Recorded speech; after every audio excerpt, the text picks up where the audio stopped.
Hello, everyone. This is JD Calderon, and this is Indy Comics Explained. And today I have an awesome group of guests, and we're going to be discussing the best ways to help fund your comic book dreams. So, if you're an independent publisher, if you ever thought of publishing yourself, creating your own comics, this is the group of gentlemen who are actually doing it and who have done it. So, please hit like, hit subscribe, share out the video, let your friends know that this is going on. So without further ado, here are all of our guests. All right, boom. Boom. So gentlemen, please, one at a time, introduce yourselves and take a minute to pitch your stuff. And then, we'll rob it. JM, you're up. Okay, yeah, I'm J.M.DeSantis. I'm a writer and artist. Been doing this for, how long now? At least 12 years. As far as like the self-publishing has gone, 8 years.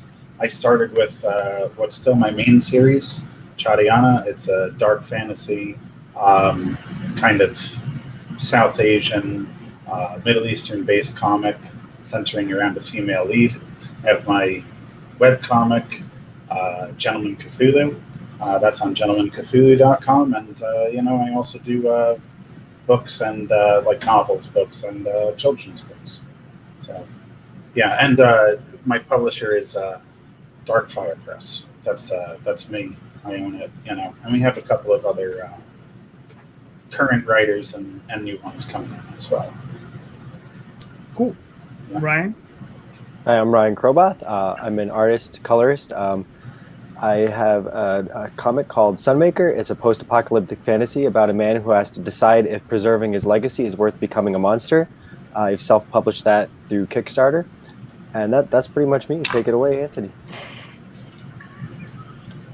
Thank you, Ryan. My name's Anthony Figaro, also known as Kid Destructo.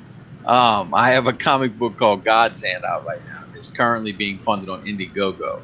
I've been in the industry since about 2005. I am a creator and an artist. You can also find me on kiddestructo.com. You can find me on Facebook, Instagram, LinkedIn, Tumblr, TikTok, the whole nine. Wherever there's social media, you can find me, man. Happy to be here. Cool. So now, the reason I've already explained this, so you gentlemen, but to explain it to the crowd, the reason I invited this particular group of gentlemen is that each of them has funded or is funding their creations differently. So JM uses like Amazon and Comixology and other different platforms. Ryan uses Kickstarter. Anthony uses Indiegogo. I've used Indiegogo and Kickstarter. We've dabbled with Amazon, but I haven't touched any of the others. So, let's start off with JM. So before you even start, like let's say you're starting a brand new project, right? Okay. Yeah. So the project is brand new. And this is going to be for all you gentlemen. We're going to do this, like I said, we'll do round robin, give everybody 2 minutes, and then we'll just work our way around. Sure. The first thing you're doing when you're starting up this new project, like what are the first few things you first factor into it? Like before you start, like what are the things you're planning for as far as advertisement and moving the project forward?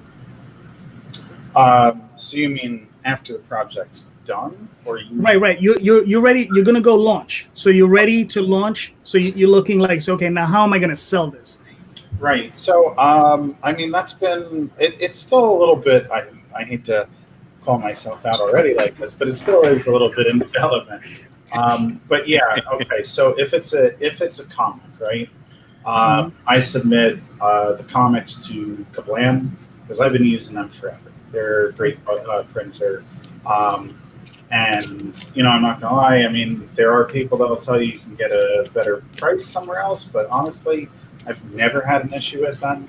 They've always helped me out. They're a great bunch of people. I always like their products. So, and, loyalty is important to me. So I'll always go through them. Plus, they have Indie Planet. So Indie Planet is print on demand. You can order the comics through them. And I also give a deal at like 5 or more printed comics if you order them. This way, any of the whatchamacallit, any stores that might be interested can get them at a discount. I'll also submit the comic over at Comixology. Right now, I mean, Dark Fire Press is still under the submit, banner. If you first start up with Comixology and they don't know you and you don't really have a name for yourself, you go through submit.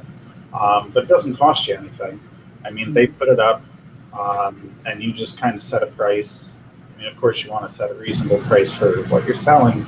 And they do feature all the new books that they have going up. And if you promote it, actually, Comixology has been one of the better platforms that I've used that have just kind of generated some sales.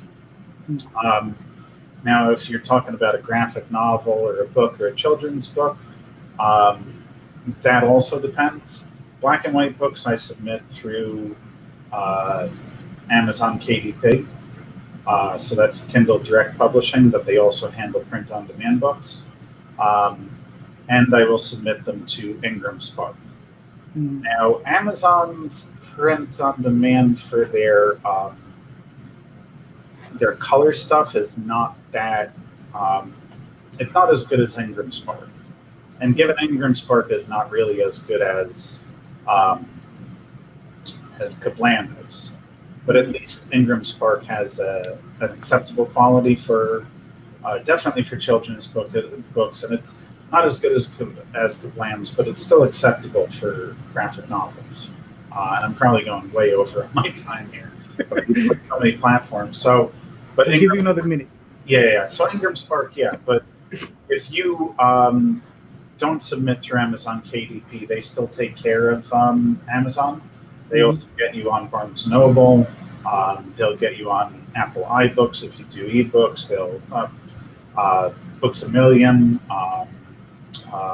IndieBound, just about anywhere you want to be. And they also distribute in the UK, Europe, Australia, and Canada. So you got all of those areas. Cool. All right. Sorry. Ryan? Ryan, it's your turn. We were giving you 3 minutes per platform. There you go. Yeah, so, I guess. so I pretty much do most of my Kickstarter advertisement type stuff before the Kickstarter launch, because if you wait till the Kickstarter, you're going to be launching to crickets. So what I do is I like to drum up excitement, sharing process stuff to my email list. The email list is the biggest driver for me. If you don't have an email list, like totally start one. That's like the biggest thing.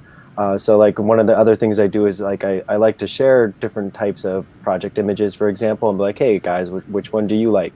I found that that's actually some of the emails I get the most engagement back, and then I listen. Like I don't just go, all right, well I already knew what I wanted to pick. I'm just asking just for the sake of asking. I take feedback serious.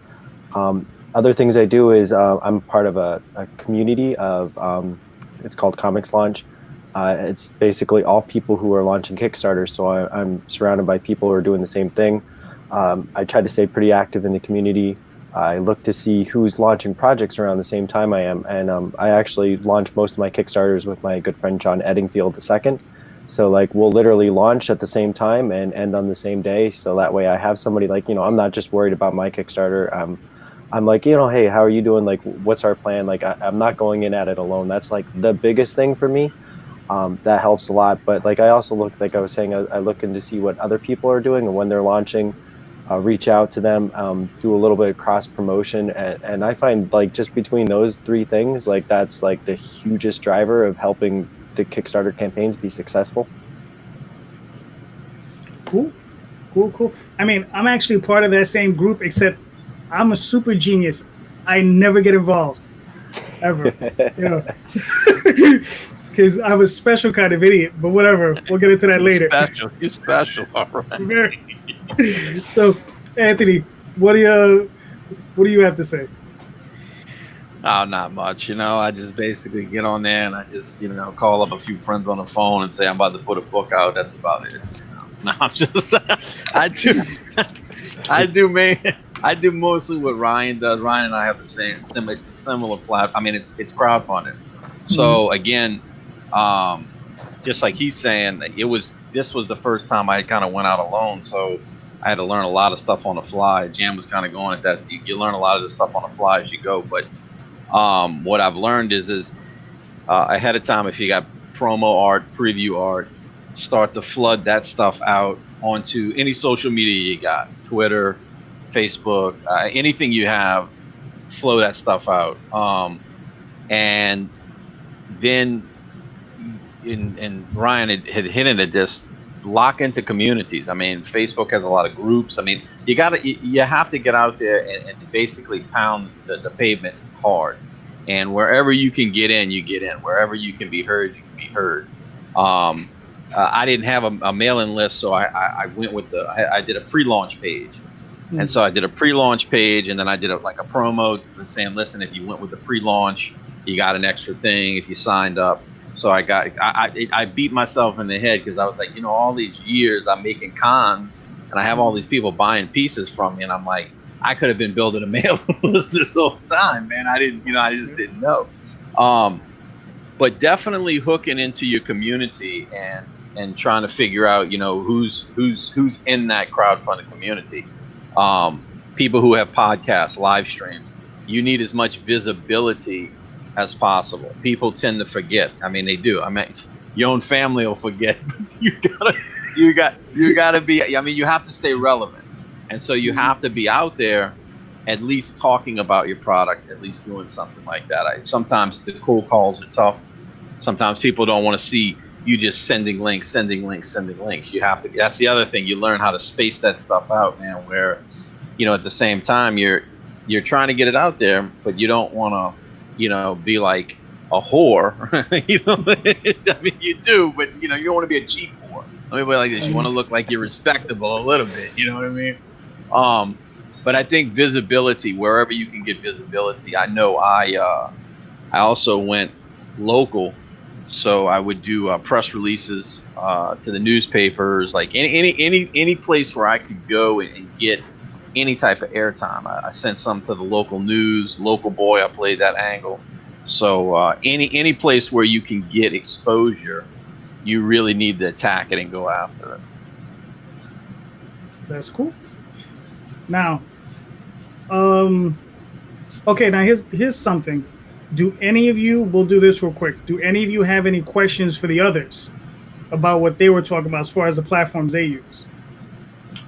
I mean, I guess I do have mailing lists, right? And I mean, I use social media as well. But the one thing I've never been able to get to work for me are the mailing lists. I mean, I have to sign up in my my sidebars when I go to conventions. I try to put out a book to have people sign up, but I don't seem to get a lot of traction out of that. And I do know a lot of people talk about that being a big thing. So, I mean, it definitely is. Yeah, it is.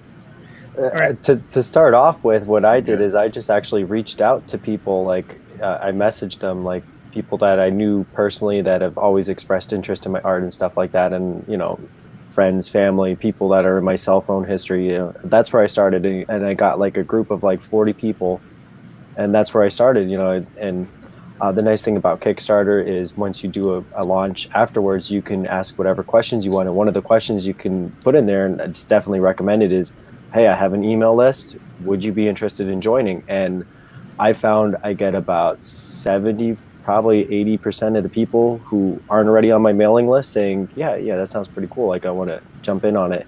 And I'm sure you have like something to sign up people at the conventions. Yeah, well, I mean, I'll usually put out a book and have them, just put their name and email address down there. Yeah. So one of the things Daphne and I, that's my wife, she's the artist on one of the books I do called Tall Tales. So one of the things she was doing when we were signing people up going to shows, when we were all still going to shows, we had an iPad, and she would take them to the page, show it to them, and have them sign up directly themselves. And then we would give them like a free comic. Yeah, that's something. Yeah, that's something too. If you have that ability at a show, and you have the ability to sign them up directly there, because I made sales at the show. I mean, I had to make a pick whether it was prints or books, but I would be like, hey, look, let me show you this thing. What I did was I put a promo poster up, and then what I did was I generated one of those codes so they could just put their phone up to it and would take them right to the site. Now the only thing, what I was thinking, Jam, is what Ryan and I have, and I don't necessarily know how you would overcome this. I'm sure there is a way, but since us being artists, it's easier for us to feed the people updates on art. It's easy for us to crank out a sketch and say, "Hey guys, check this out," and send it out. I'm an artist too. Yeah. Okay, well, if you're an artist too, that's the hook, bro. I mean, that's the hook. The hook that's what that is. Yeah. I was like, right? I was like, okay, cool. I got you. Maybe it's something new. I'm just, I might not be hip to the game yet. I'm all right. But yeah, feeding them, because again, it's basically a poor man's YouTube is what it is. I mean, you're essentially building an audience with these people, and you're allowing them to be privy to things, and so you're engaging them on a regular basis. Ryan was talking about, he's like, hey, what do you guys think about this? Do you guys like this? Do you guys like that? And you're just engaging with people, and that's really what it is it's sending things out saying, hey, this is what's going on. And so you kind of, like I said, you're building a poor man's YouTube is what you're doing. Yeah. One of the other things is you probably want to send out one regularly, once a month, maybe twice a month. You don't want to spam them. You don't want to be in their inbox like every other day, but once a month, once every other month. And you probably want to offer them something different. Do a little review. I have thought about, if they sign up, they might get something free. But that's definitely how you want to do it. Yeah. I gave away a triptych PDF file. What was it? Of a piece of artwork that I sell. So I gave that away. I just got into the trading card thing, and it's actually relatively cost effective to make out a little card. Say, hey, look, you guys sign up. Whoever signs up for the campaign or signs up for pre-orders or whatever will get this with that. Only those who sign up. And then you can sign them and you can number them and stuff and limit them that way. And say, whoever signs up, it's one of 100. You know what I mean? And then all of a sudden now it carries weight to it because you can only get this card in the pre-order. It's signed and it's limited in number. You know what I mean? Stuff like that tends to go a long way with the customers and stuff. Yeah, that's true. All right, so on to the next question. All right, we'll start with you, Jam. All right, well, it's gonna have to be a little bit different for you. All right, because basically the question is, how has crowdfunding affected you and your ability to create books? So basically, how is it, you using all these different channels to generate revenue has affected you and the way you're creating books? I mean, it's certainly a nice little confidence boost because you see money coming in every month, right? From a couple of different sources, but everybody pays differently, which does kind of change it up a little bit. But yeah, I mean, if nothing else, it does. The constant revenue stream definitely is like a nice little motivator, even if like a particular month, or usually I do my sales sheets for me and all the other writers and artists under me quarterly. You still see some movement, and that's at least encouraging. So if nothing else, at least you're getting like a how do you put it? Some kind of moral support, boost there. As far as financially, I mean, yeah, it's great too because like I'd say, I mean, I didn't do fantastic the first year. I maybe was using half of the platforms for about 6 months. But within 6 months, I still online made about what I make at a convention. And that was without doing too much promotion at that time. I think toward the end of last year, I really started pushing it more. But yeah, I mean, like it's a nice passive income. And that's always great, to just at least have something coming in, even if it's not the same. But I do use Patreon as well for my own work. And that is, as long as you have the retention, you get a little revenue stream from that too. Gotcha. So Ryan, how's it going for you? So I mean, like the way it's affected me is basically I have books. I mean, like it's crazy. When I did my first Kickstarter campaign, comics was still just a dream. Like I wasn't really sure if it was going to work out, but following the pathway that they laid out in the comics launch course and like meeting a lot of other creators and stuff, like I funded my first book. I got to do an offset print run. The writer that I work with, he's in the UK, so. The way we did it is I think we split them about 70-30 or something like that. So just shipping out 30% of 2,000 books to the United Kingdom was like probably almost $700-800. So like, if I was trying to do this paying for myself, it's really rough. So I mean, like having an ability to turn to something such as Kickstarter has been like a huge game changer. So then like when I go to conventions and I'm selling books at conventions, that's all profit because it's already basically been paid for through the Kickstarter. And then because I have extra books and I overprinted because I was able to fund 2,000 books for my first comic, if I meet somebody at a show and like, it's like a networking opportunity, somebody that you might look up to, you don't know who's going to do what eventually one day, like the guy next to you in Artist Alley, you sit there, you chat with them for like, the whole day and, you have good conversation. At the end of the day, I usually give them a book like, here you go, man.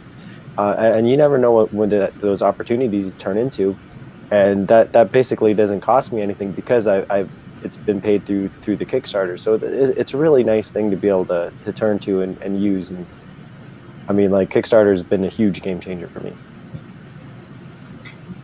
Anthony, how's it affected you? It's fucking terrible. It's been a pain in the ass. So much. I know. It's work. It's been an experience. It's been an experience. It's been a trip, man, because like I said, I started in comics, I guess, in about 2005. Everything had to be traditionally done, and you had to kind of go through the traditional channels, and you had to fund everything yourself. You didn't have the ability to communicate with fans directly. And even if you tried to, there was, you couldn't go talk to the shops because the shops didn't want to jeopardize any deals they had with Diamond. So they didn't, they didn't want to fool with you too much. So it's been interesting to be able to become essentially a master of your own destiny in that, and that you fail and succeed upon the merit of your effort. You know what I'm saying? And even if you don't, you go back to it and you figure out what you did wrong and you go back to it. And if you have skill, you have talent, if you have something that has value to it, Kickstarter, Indiegogo, crowdfunding, whatever, it allows you to get that out there and to find the audience for it. And so that it's been interesting to see that, to ride it behind the scenes like that. And it's been cool because I was retired, man. I'm like the oldest newcomer. I was retired. I was like Satchel Paige. I was out in the field retired.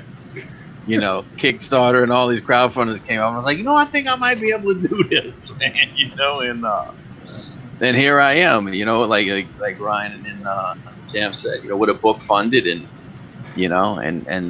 and it looks like it's gonna turn into something sweet. So it's been good, man. All right. That's good. All right, now, again, we'll do this one more time. Do you guys have any questions for one another as far as what you guys are doing, as far as your funding and your successes? No. Okay, we'll move on. I'm gonna pick Jam's brain afterwards. I don't want to give out too much good information right now. I want to keep an edge over here. So okay. I got you. We're kind of short. Now, here's the thing. I don't know how all of us. I know all three of you guys you're smart dudes. You're going through what you're going through. You've analyzed what you've been doing. Now, what do you see? I mean, in your critical thinking, like, what have you seen that's holding you back, that you're looking to crack? Like, either you're having a problem with, or you're looking to get through to get to that next level. Well, I think I've known for a long time. For me, it was basically the promotion aspect, which I think Dark Fire Press is helping me get over. So, like I would do the shows. That was the thing. And I guess this kind of ties back into my last answer. Another benefit of like having this stuff on all these platforms is like it's always available online. I would go to a show and I would sell stuff, and I was working for small publishers who would also go to shows and sell stuff and didn't always have their stuff available. So, other than selling at a show, like where was I going to get anybody seeing my stuff? Other than using social media and that sort of thing on my website. But now that I can actually use these platforms, my stuff's always there. So yeah, it's mostly promotion. I think that's a big thing. Part of it is I do think you got to spend money to make money. So I do think you have to invest money into it, which I've started to do. I don't know. Some people say I'm good at promotion, but I don't really feel I am.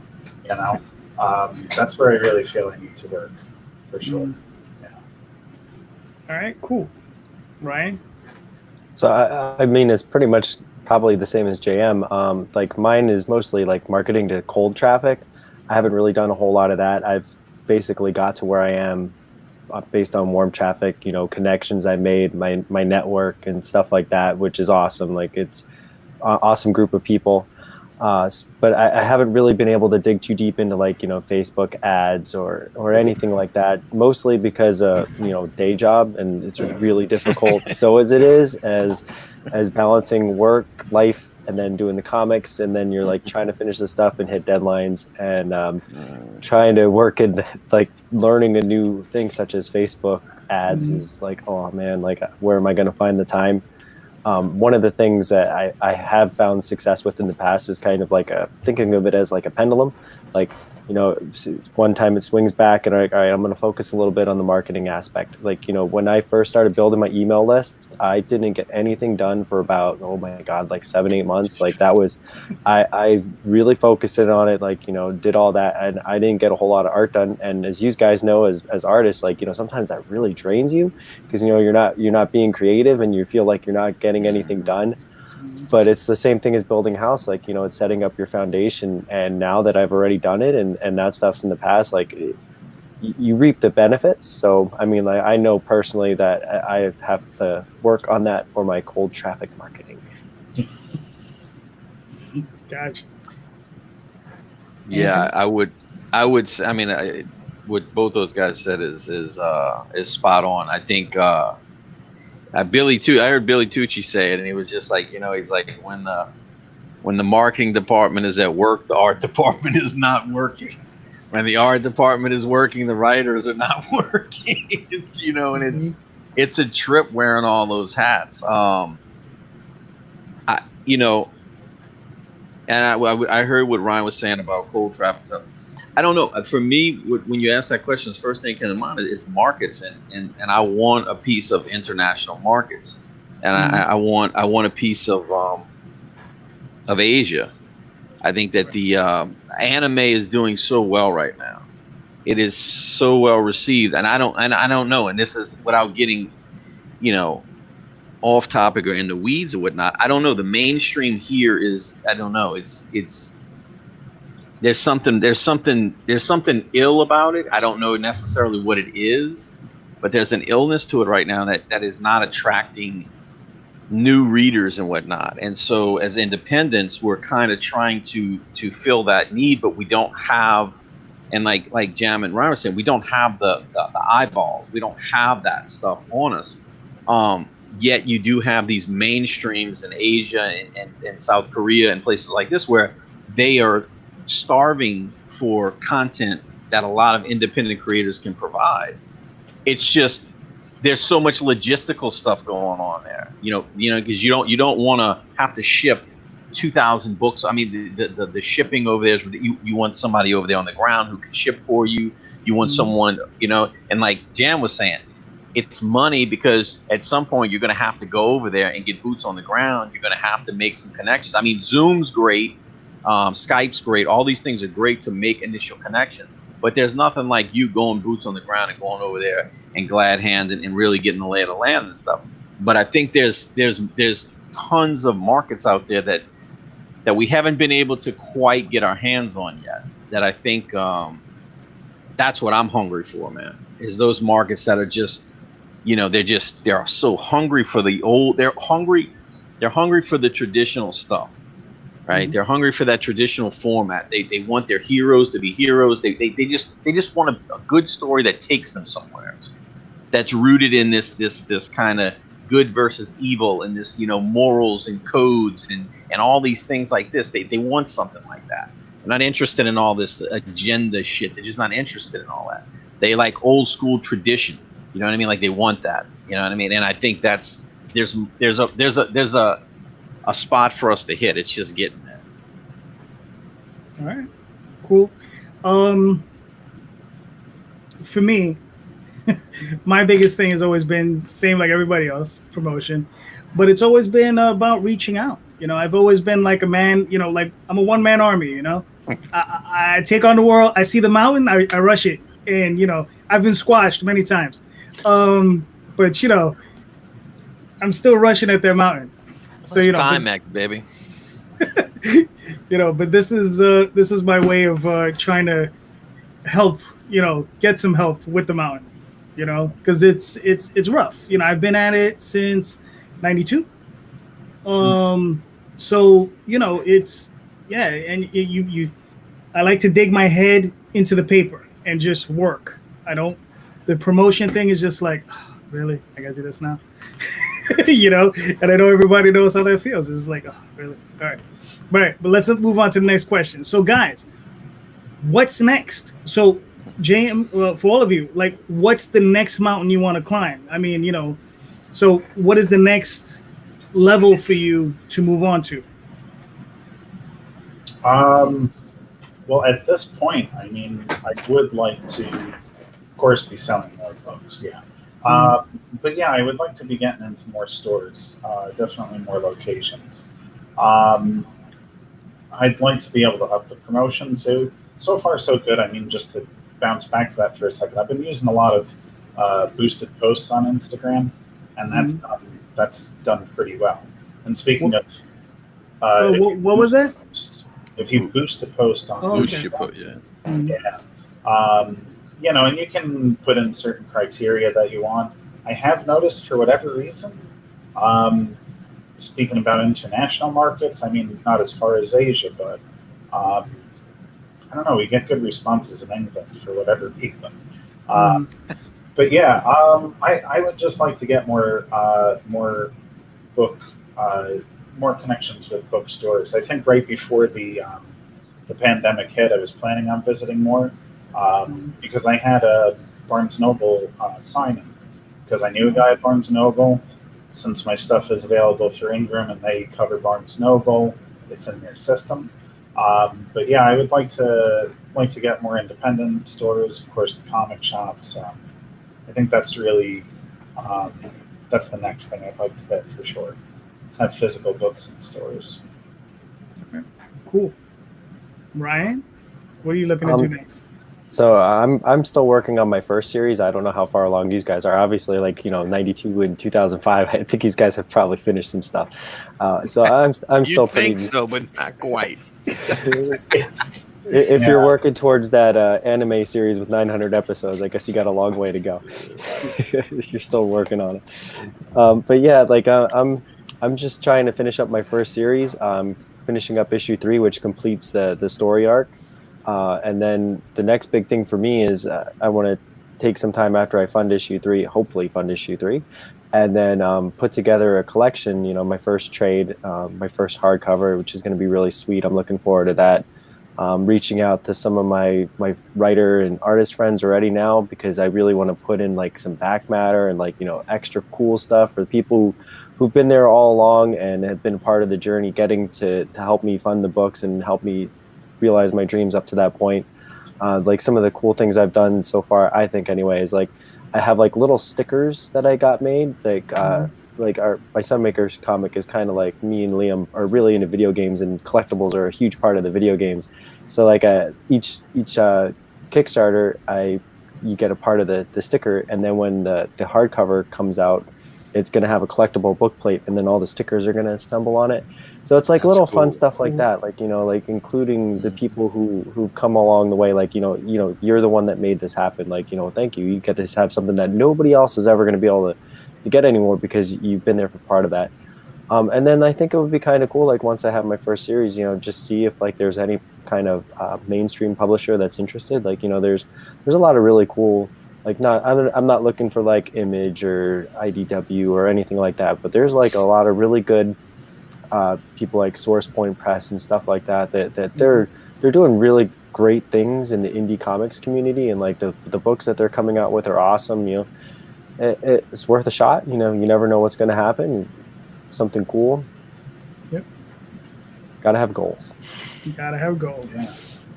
Anthony? Absolutely. I would like to double my numbers. Gotcha. I would like, yeah, I mean, ultimately what I'd like to do is be able to, because this is where Jammin mentioned putting money into it. I would like to get to the point to be able to create a project and hire a writer and hire an artist and put out multiple projects at one time. You know, maybe one project I'm writing and I have someone drawing. Another project that I created and I hired a writer and an artist to do. It moved more into that kind of role where it's a creator role.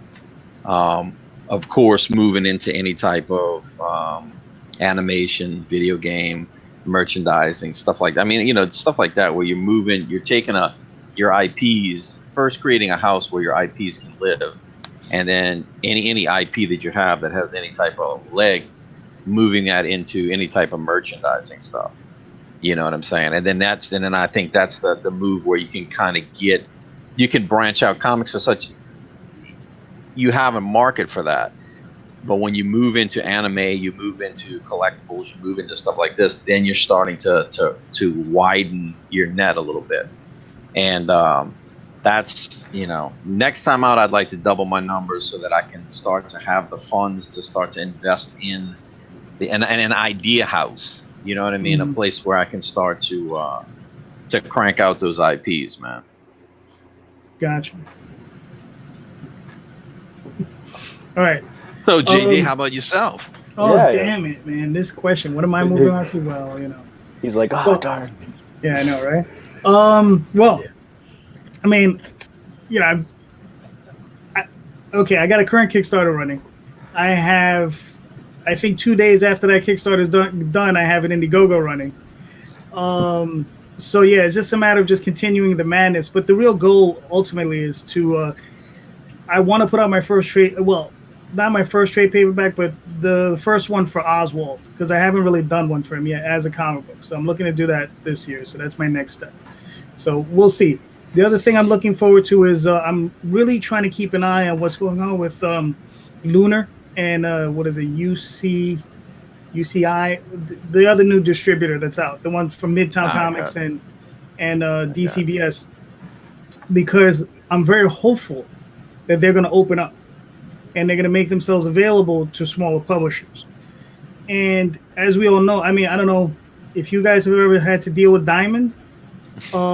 They suck. That's, you know, if they would have contacted me, yeah, that's being nice. That really is being nice. If they would have contacted me tomorrow and says, Mr. Calderon, we will never just, yeah, that's okay. You can shove it. And I don't really care. You know, I just don't, because I've dealt with them. I just interviewed Randy Zimmerman yesterday. Come on, bro. You got him started? You got him started on Diamond? Dude, the interview was 2 hours, so you know. You know, but a lot of good information. I mean, there's a lot of good information. I mean, you know, Randy's a smart guy. He's been in the industry for a long time, and he knows his stuff. He knows his comics history. You know, and but you know, there was a point with Arrow Comics where he was saying these guys were literally, you know, he would get complaints from retailers, and they said, "Why are you shorting Diamond?" And he's like, "What are you talking about? We would never short Diamond." But he says, "Well, I only got 3 books out of the 5 that I ordered." And that's 40%. And that's Diamond doing that to him. Because they wanted to get rid of the back catalog. They just wanted to deal with Marvel and DC. They come in, they become, they become a monopoly. And what do? They were like, oh, okay, well, what's this stuff at the bottom here? All right, we'll throw that out. You understand? And we'll just keep Marvel and DC and some of the other medium-sized publishers, Dark Horse and Image. And, and they were like, screw the little guys, And that's why for me, I'm just like, I'm hopeful that these other two companies will hopefully pan out, because I know the Midtown guys, I'm from New York. That's my local comic store. DCBS, I've been dealing with them for years. That's why I order my regular comics from monthly. Now, a few years ago, I guess one of the people who works there, one of the account managers, they found out that I was a self-publisher. And they contacted me and they say, hey, would you like to sell your books through us? And they told me the deal is this. Whatever discount you give us, we'll keep 15% and then pass the rest on to our customer base. So if you gave them, now normally it's a 60-40 split with Diamond, sometimes it's 65, depending on the deal you cut with them. So 60-40 split, you get 40, they get 60. Diamond usually keeps about 10 to 20%. The rest of it gets passed on to the retailer. Now, but with that deal, you give it to them, let's say it's 60% off.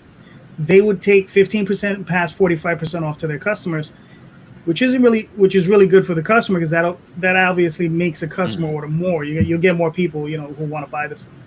So yeah, I would like to get back in the comic shops myself. So just I mean, yeah, it's one of those things where it's just like, okay, it's coming. It's the pendulum is swinging back in the other direction, right? So now I'm pretty much done with my questions, right? So for the next 15 minutes, let's have an open forum, right, guys? And I mean, so let's pick each other's brains. So JM, what would you consider? So we'll each go. I'll ask the first question. James can ask the next one. Ryan can ask the next one. Anthony will tell you. All right. So JM, what would you consider, of all the different platforms you use, what's the one that you feel has been the best for your business? Probably the best revenue generator. The best revenue generator? I mean, per book I'm putting up is going to be Comixology. Okay. But I would say Ingram Spark, honestly, has just been phenomenal, because there's so much reach with them. And there's so many different books. You can't put anything you put up with them has to have an ISBN. So you're not going to be doing individual comics. And because it's print on demand, yeah, of course it's going to be costing you a little bit more. But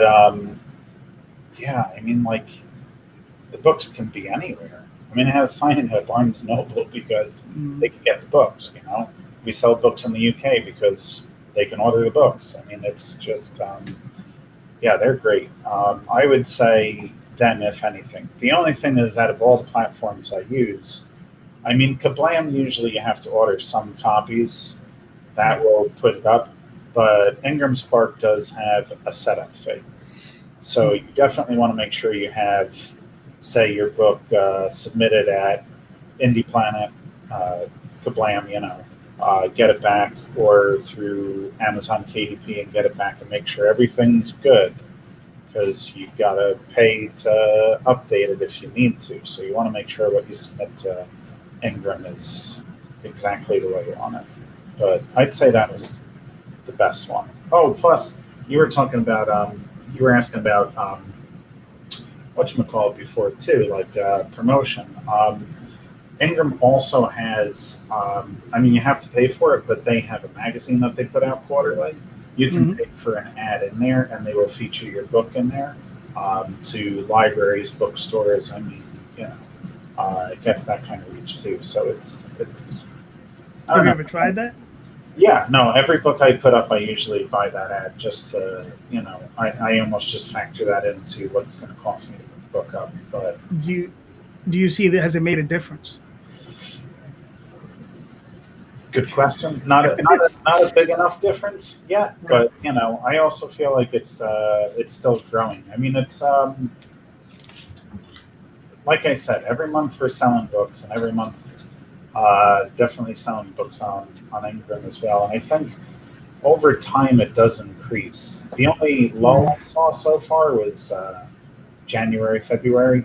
We're pretty dead, but it picked up again. I mean, I was just doing the sales numbers for second quarter, and looks pretty good. So, yeah. All right, cool. So, JM, the floor is yours. You ask a question. Oh, all right. No pressure. No pressure. Of course not. So, Don't fuck it up. Yeah. Yeah. Well, here's my thing, because I keep really considering doing the crowdfunding thing, and I think because I've been asked to do like so many different podcasts lately. I think it was on yours, JD, when we were talking about this, and my whole thing is like it feels like a numbers game. Like if you need like 100 people to support it, so for the Kickstarter to be, say, successful, you need to reach out to like 1,000 people just for like 100 to actually hit. So, I mean, how do you guys? Let me ask this: how much of the budget have you factored in advance? And this is for all of you. How much of the budget have you factored in advance that you're going to cover, just by the people that you're reaching out to, and how much of it do you kind of leave to chance? Go ahead, Anthony. Thanks, Ryan. You're a gentleman, man. It's my turn to steal your answers. When it comes to, I mean, you want to make sure when you sit down and you run your numbers, you want to make sure your numbers are pretty close. Like, you want to make sure your printing's down, your shipping's down. You have to account for a lot of stuff, because that stuff can go sideways on you. You want to maybe, there's a lot of things that go into that. I know for me, I'm a gambler, and I went at it, I basically went at the people who I knew would support me, not necessarily my project. And I went to them, and again, it's very telling, because you have to go, hey guys, what can I count you in for? Because initially you're trying to get a third. You want a third, and you want that third on the first 48, right? And again, I went through hours and hours of YouTube channels, to figure out what is the common threads through all this stuff, man. Probably first time out, man. Again, I mean, you have a book out, you have a little bit of a name, so it's like, you don't have to go with a hard number. You can go with a soft number. You can go with, with a number that's not hard, meaning you may need 5,000, and you say, you know what, I'm going to ask for 2,500, right? Or you can ask for the 5 and it not be hard, and if you don't hit the 5, that's okay. If you have the money in your pocket, figure that out. How much can you go in for? Start with that. Now from there, let me add on this, so I know I need this much money in order to go in. You know what I'm saying?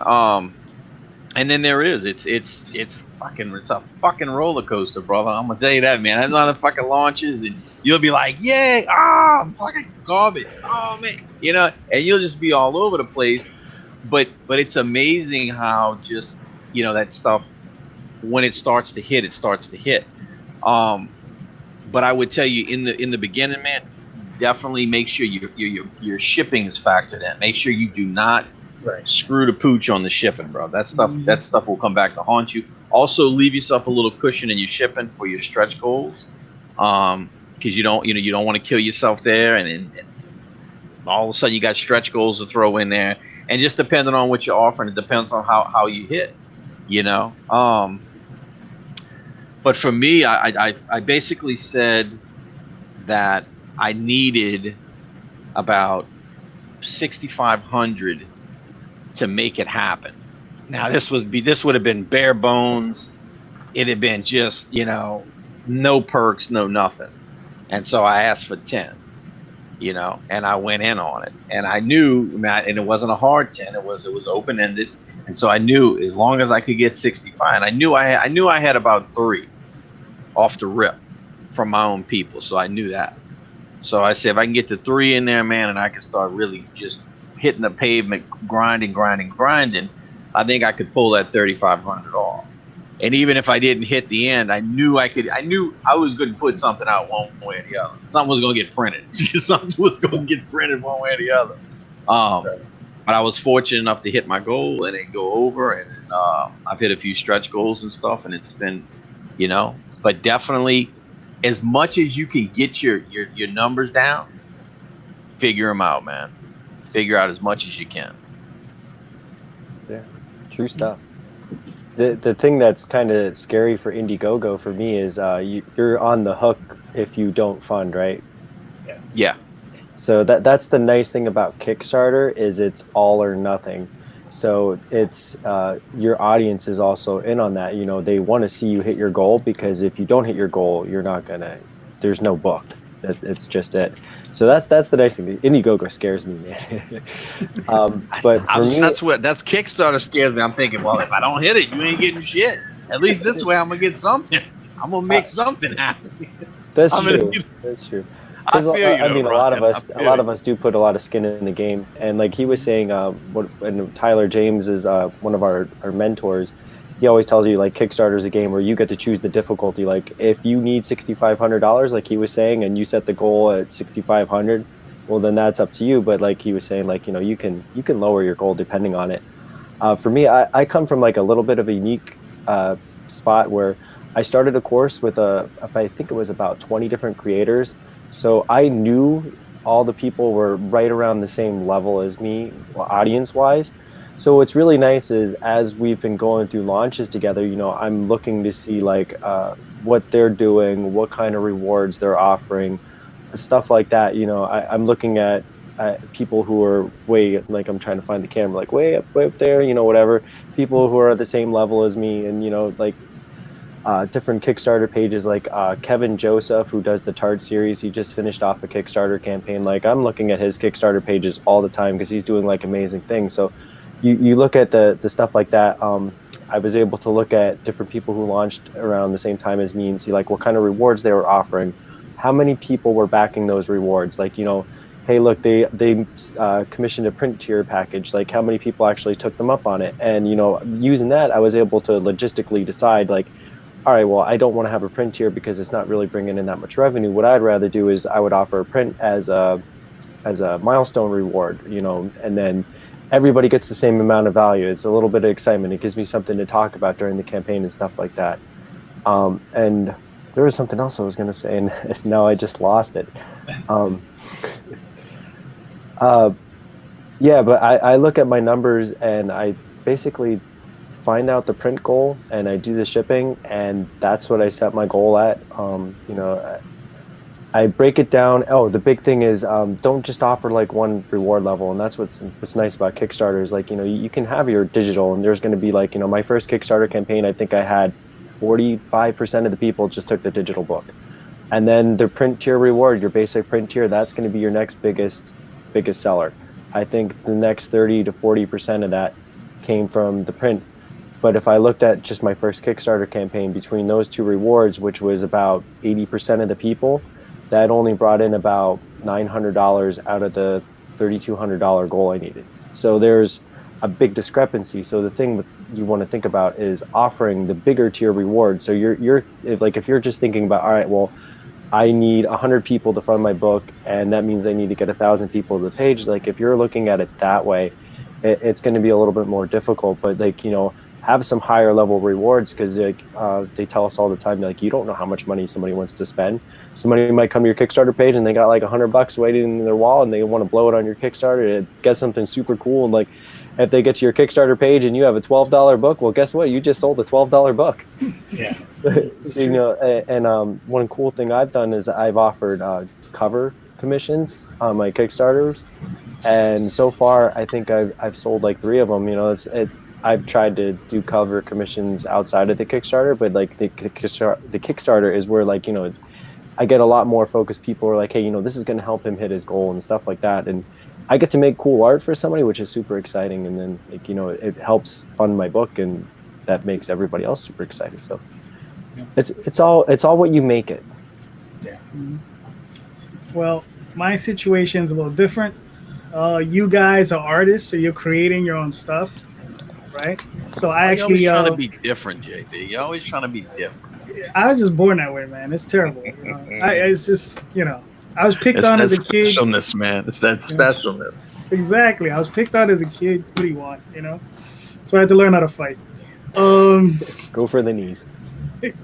Well, just a little bit above the knees and just below the navel. But but my situation is a little different because I pay for an artist, whereas you guys are creating all your stuff. So I'm worrying about paying for an artist. I do my own lettering, but it's paying for the artist and sometimes paying for the colorist. So you have to factor those things in, and for me, like I said, it's a little different.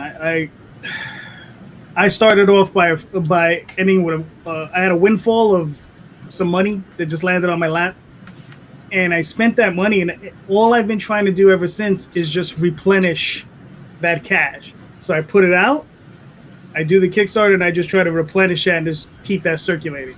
So for anyone who's listening, like you might want to think of that. You get a certain amount of cash together, right, and that's your budget. You do your Kickstarters, your Indiegogos, you make as much money as you can. You try to replenish it. Obviously, you want to build that bubble as big as you can make it. You understand? So you can continue doing this. I don't know if that absolutely made any sense, but that's no, it definitely. I think it does. No.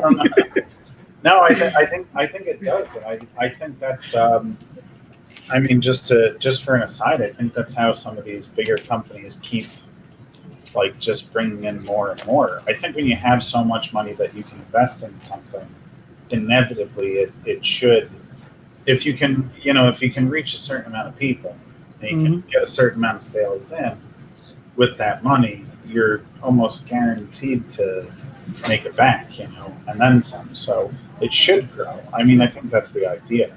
Well, not always. But I haven't made anything. So Yeah. Whatever I get in, I spend out. So so that's the one thing. I don't make anybody, so I just spend it. Yeah. No, I understand. I should correct you. I am starting to hire artists to help me out with the Calderon series. So I'm starting to see how expensive that gets. It gets expensive. Yeah, exactly. It does. You're buying time. Jam, if you already have product, Jam, I mean, I don't see how you can lose on a Kickstarter, bro. I don't see how you could lose on a crowdfunder. I just don't. Yeah. You pretty much have a product already there. You know what I'm saying? So really, you know what I'm saying? Like it's yeah. A lot of it, yeah. I have multiple books. I mean, that's the other thing too. So I could really. So when people come in and they find that they don't know you, like people that are coming to your Kickstarter page and you're offering stuff like, hey, look I've done 10 books already, and you sell all 10 books for I don't know, $85 or whatever. Right. You're going to get a lot of people picking up that reward, and that's going to be costing you $5 or whatever for that one new book that you're throwing in there. Yeah. Something. So yeah. That plus you ship it, whatever you're shipping it. But I mean, you have. That's the thing. I mean, if you have that. It's I don't know, man. I told somebody, I said it's a different game. You have indie, and then you have mainstream, but then you have this new crop, this new kind of category, which is independent.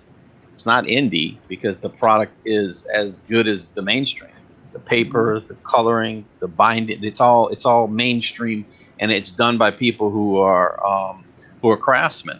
So even though it's not a mainstream thing, it's not necessarily an indie item either. So you're in this independent zone, and you're having these people now who, again, there is a market for it because the mainstream is not it's not satiating people's appetite. It's just not. And so you have a lot of disgruntled people who are sitting there with money and they want something. And if you can give them something that's of quality, that is consistent, that they're gonna give you their money. They just are. You look at, like him, love him, whatever the case. I mean, Ethan Van Sciver just made $1 million off of a comic book. There is an audience out there. There is money out there. Yeah, You know? for everybody, I guess. Yeah. Todd McFarlane made 3.5. Yeah, Todd McFarlane's a much better example. I would say. Listen, Yeah. and again, like I said, my whole thing is that I've spent enough time in the trenches and all this kind of stuff, and it's like, look, man, I don't get political, because to me, there's too much bullshit out there. There's too many people on both. I've seen too many people get burned, right, off of false accusations. I've seen too many people go in against other people for the wrong reasons, right? I've seen too much of that, man. You know what I'm saying? So I've gone out there and I've spent time in the trenches and looked at all of this stuff, and none of this stuff is what it appears to be on both sides. None of it is. We've got this sick perversion now where we tend to want to label people by the worst of what we see. And I don't know about you. I don't want to be judged by the worst things that I've ever done. I make a joke. I said, I don't want to be judged by my porn browser history. Please don't judge me by that. That's not a good representation of who I really am, you know?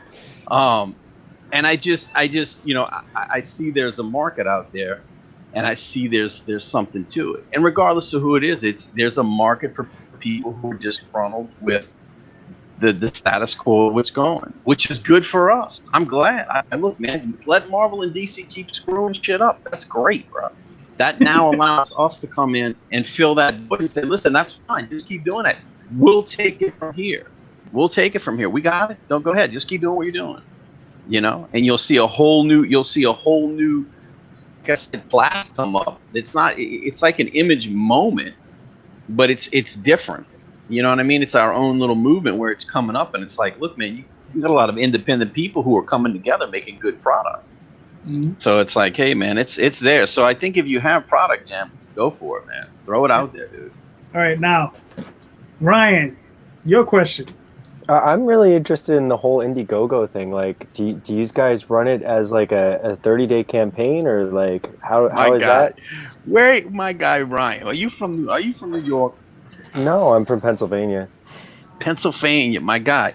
I love the used guys. You're like, yo, used guys over here. I get called out on that all the time. Like, I love it. No, I love. As a guy who's got an accent, I love guys. Yeah, used guys. I don't even know. We say y'all over here. We say where you at. You know what I mean? We say, hey, how you doing? Where you at? How's your mama doing? You know, where you stay at? You know what I mean? Like we have all these stuff we talk over here. The colloquial talk. It's relatively the same thing. I mean, it's weird. You know what I mean? Like you have all the same bells and whistles. The only thing. Let me think. I mean, there are little nuanced differences, but your campaigns are set. You 30, 60, whatever you want to do as far as that go.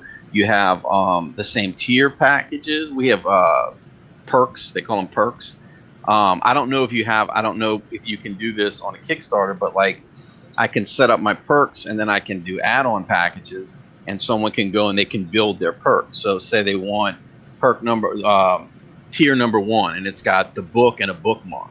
But I also have metal prints, T-shirts, cards, all this other stuff that they can then go. Because what'll happen is, you know as well as I do, you're trying to limit the amount of items that a person has to choose from without giving them like 20 tiers. You know what I'm saying? Yeah. So like this way you can keep the tiers down to say, 5 to 8, but then you can add all these extras in there. So if they go, oh, well, I want to add this and I want to add this and I want to add that, they can add and make their own. It's build a perk almost. It's like they can make their own perk. I find that to be kind of cool. But it's pretty much the same. It's the same kind of run, bro. You know what I'm saying? If you can run, now I've been told you do something like this where you do have 2 types of audiences that go through there. So you can run a Kickstarter if that's what you're familiar with. Now for you, what's cool is after your Kickstarter, you just put it on in demand on Indiegogo, right? And then it stays open until you ship it. That's the other thing, Jam. If you run on Kickstarter, if you fund, okay, on Kickstarter, and you hit your goal, right? Then you get to pop over to Indiegogo. Indiegogo accepts that as being fulfilled, and you get to go into what's called in demand. So Indiegogo then leaves your campaign open until you ship it. So if it takes you 3 months to get your shipping together, your campaign stays open and your money keeps coming in. You can continue to sell the book. So now it's not a funding issue, it's a pre-order issue. And so now you're in that for however long it takes for you to ship the book out, which is cool too. Yeah. I think it's the same thing. I think it's pretty close, Ryan. You know what I mean? As far as functionality goes, I just think it's, your audience is a bit different. So JD, for you going right from a Kickstarter into Indiegogo, how does that feel? I mean, it was look. I just do it like everything else. I just go face first, and however like a it works midget out. at a urinal, he's on his toes. Exactly. Just like, let's just do it. No, I mean, to be honest with you, the biggest difference is just excuse me. The biggest difference between the two crowds is that it is two crowds, different. So I've already built a crowd at Kickstarter. So now what you're doing is you're going out and you have to build another crowd. You understand? So that's the process I'm in at Indiegogo, is trying to get that new crowd in to become more familiar with you. And they are two different groups. You'll be surprised. I've had one or two people flow from one to the other, but it was like one or two people. All the new cats, they were brand new.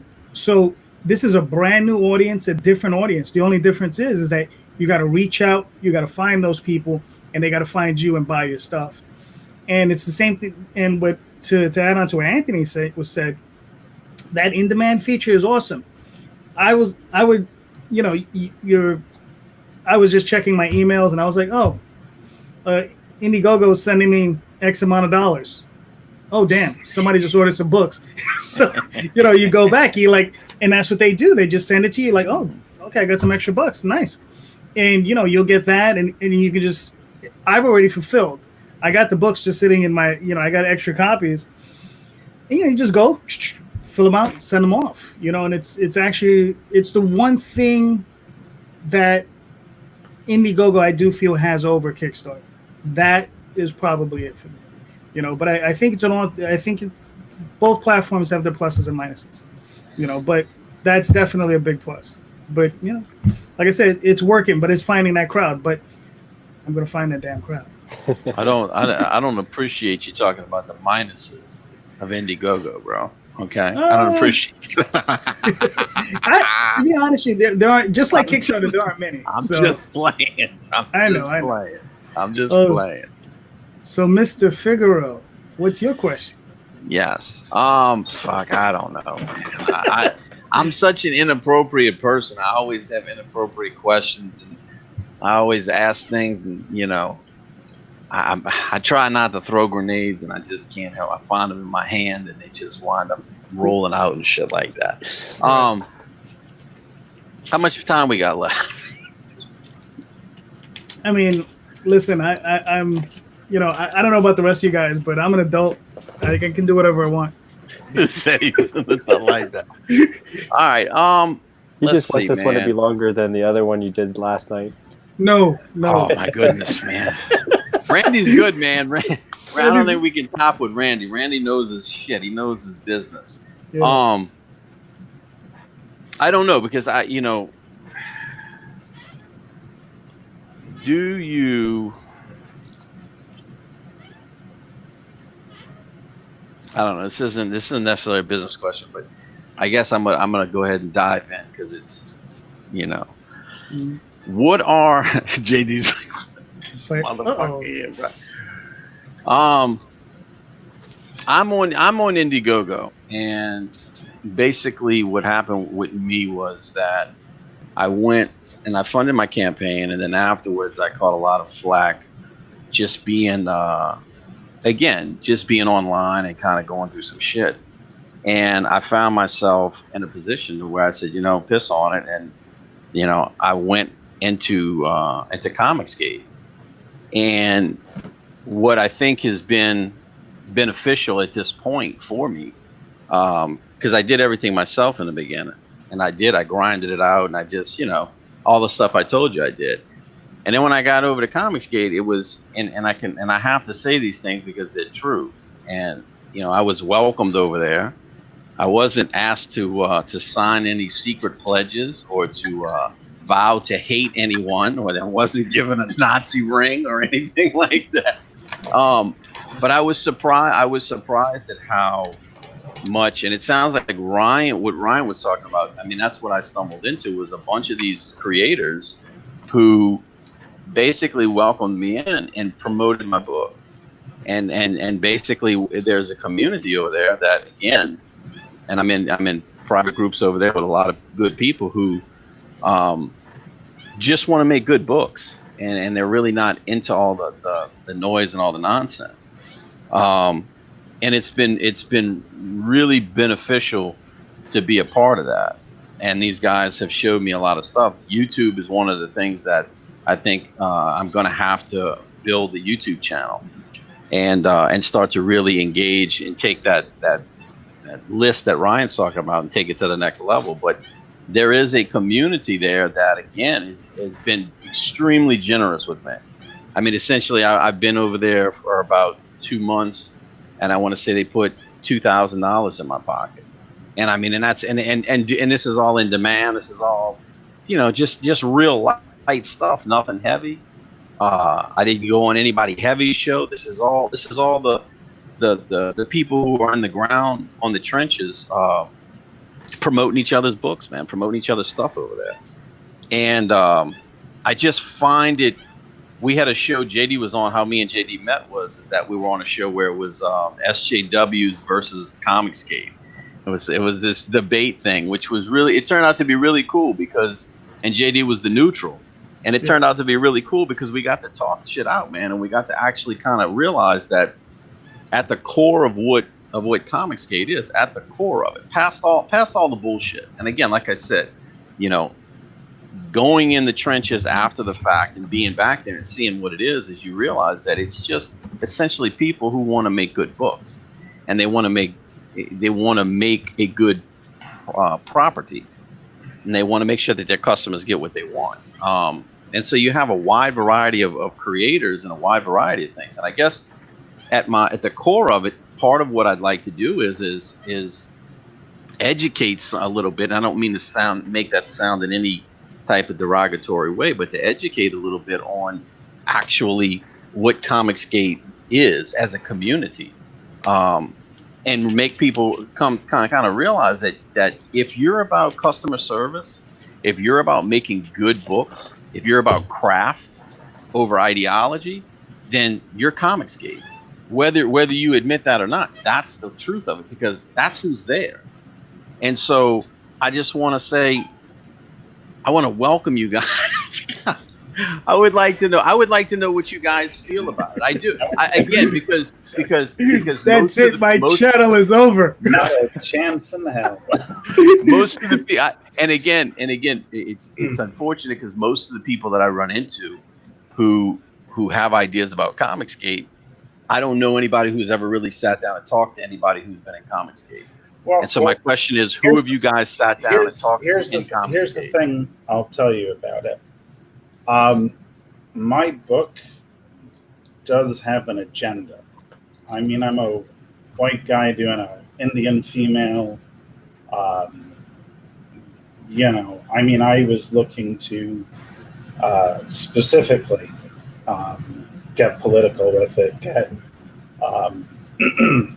kind of go against the grain of what's typical. So, I mean, everything I've read and seen, and I even have watched some of Ethan's stuff. I mean, just no, it's nothing I'm about. Did you compromise your craft for your agenda? Did you compromise your storytelling? Did you compromise? Well, then that's no problem. The agenda over craft, that's the issue. The issue is that you are telling bad stories in order to get out an agenda, versus having a good craft and telling a story. That's the whole point here. The point is that we're trying to say that the craft comes first. That if your craft comes first, then it doesn't really matter what you're saying if you're developing good characters. Yeah, okay. But, I mean, Comicsgate has way too much associated with it that I just think it pretty much needs to die. You know, that ain't happening, little brother. I hate to tell you that ain't happening, man. Yeah, I guess unfortunately, that's not going to happen. Yeah, I'm sure. Yeah. As the moderate in this, because I have no dog in either fight. You understand? I wanted to hear from Ryan, man. Go ahead. I'm just messing.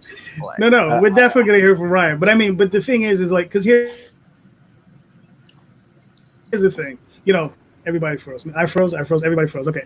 Now the thing is that for me, you understand? Like, I see what the Comicsgate guys are doing, and you had some guys who were just acting like a bunch of jerks. You had some that were acting like a bunch of jerks. Not everybody, just some. You understand? And those are the ones that everybody got to see. You understand? Those are the ones everybody hears about. You hear about all the negativity. You hear about all that stuff.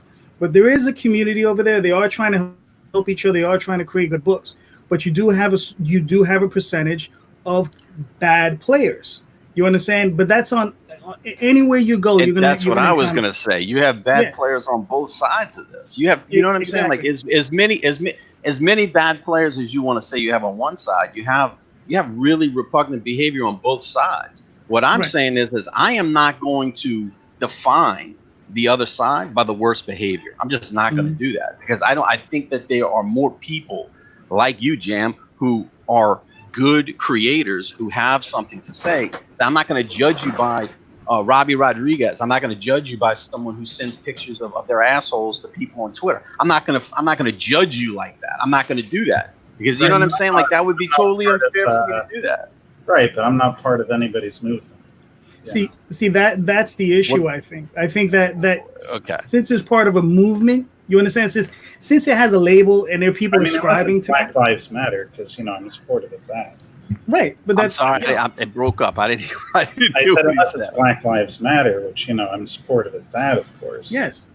Yeah. Right, but that's what I'm saying. You want to know how I wound up here? Because I tried to play the middle as well. And what I got tired of is trying to call balls and strikes. And what I found is that I can, as Comicsgate, Jam, I can have you and I can promote your book. And you know what? Nobody will say shit to me. Yet if you go and take my book, that's Comicsgate, and you promote it, you'll be demonized.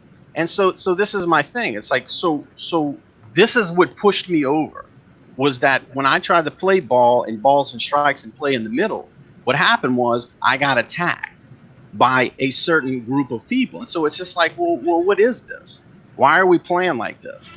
So it's like, if you don't do this, if you don't do what we say, this is what's going to happen. When I go to Comicsgate, I don't get that. I don't get that at all. I can promote your book tonight. Tonight I can promote your book. And you know what? No one will say anything to it. No one will come to me and say, hey, bro, why are you doing that? That dude's this or that dude. He said he was Black Lives Matter, bro. You can't do it. You understand? No one's going to say shit to me, man. You understand what I'm saying? Yeah, I think the issue that JM has is the issue that a lot of people have. They just don't want to be labeled as a certain thing. You understand? That's why I've always... I hear that. That's why I've always tried to ascribe to that. It's about indie comics. You understand? It doesn't matter. I don't care, agree. Where you're coming from. It's about indie comics. You understand? Look, we're all creators. You understand? And, I just want to make good books. I know Ryan just wants to make good books. I know JM wants to make good books. Anthony wants to make good books. And that's all that matters to me. You understand? It's just, let's make good books. That's why when I was on that panel that we were on and I was the moderate, I was the guy in the middle. You understand? I don't have a problem telling everybody on either side to go fuck themselves. Excuse my language. Okay, this is not for children, but I don't have a problem with that. You understand?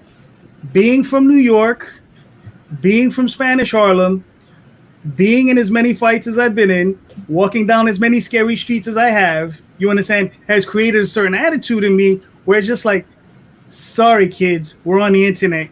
It ain't that big a fucking deal. You understand? It's not. It's comic books. Let's have fun with it. You understand? Because in the end, you're right. Well, that's why I have respect for JD. And I respect you too, Jam. You too, Ryan, down there being quiet, but I still respect you. You know what I mean? And I respect you do what you do, man. And it's like, even if it's like, and like JD's saying, my whole point is to dispel some of the boogeyman stuff about Comicsgate. If you don't join Comicsgate, you don't do this. Hey, bro, that's cool too. Like, I respect anybody who is serious about their craft. I don't give a shit. I don't give a shit what flag you fly. I don't care who you vote for. I don't give a shit who you fucking in the other room. It don't matter to me. If you making good, like JD, and this is why JD and I get along. If you making good books, man, and you making good, and you behind your shit, and you behind your craft, and you an artist and a storyteller first, man, you and I will always get along. Always. All right, Ryan. I want to hear from Ryan down here, goddamn. Yeah, I mean, like, I don't know if these guys ever listened to 4 Hour Work Week, but one of the things I learned from that was, like, don't follow the news, so it buys you a whole lot more time to do stuff. and like, I kind of like what JD was saying. Like, I only have heard like the negative things, but like, you know, I'm really so far gone from stuff. Like, I'm buried in my stuff. I'm trying to do my thing. Like, I totally get what you say about community, man. Like, it's all about community. It's all about creators, and I think that comics is all about the people. And I don't know. I just try to be a good person. I don't try to slam anybody's books, you know, because people put their blood, sweat, tears, their money into it, and you know, they're just trying to tell stories and, you know, do their thing, and that's what makes me happy. Like, you know, I'm just doing my thing. I love indie books. Like, that's totally my jam. Yeah, I don't know. I don't have any agendas or anything like that. Well, I mean, I will agree with you there. I mean, you know, I'm not speaking about anybody's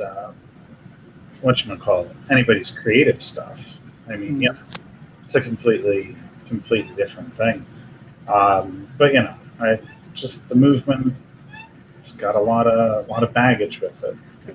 It does. I would say this: if people in Comicsgate don't agree with the ideology of some of, say, the bad apples of Comicsgate, they should probably start a new movement. You know, that would be the way that I would handle it. You know, that's all. Fair enough, Jade. Fair enough.